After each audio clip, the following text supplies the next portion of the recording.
Обратиться через мобильное приложение «Наша Якутия» каждый житель республики может удобным для себя способом решить весьма широкий круг вопросов. Помимо коммунальных вопросов, это и покупка некачественного товара или просроченных продуктов, нарушение правил дорожного движения, проблемы связи и интернета и многое другое.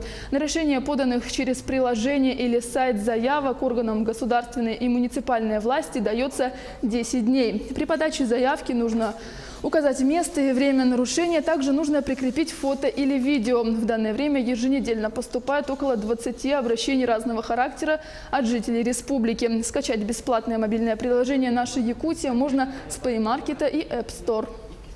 Конечно, такие глобальные проблемы, как строительство моста через реку Лена, через данное мобильное приложение невозможно решить. Именно, я еще раз подчеркиваю, повседневные проблемы, с которыми мы встречаемся каждый день.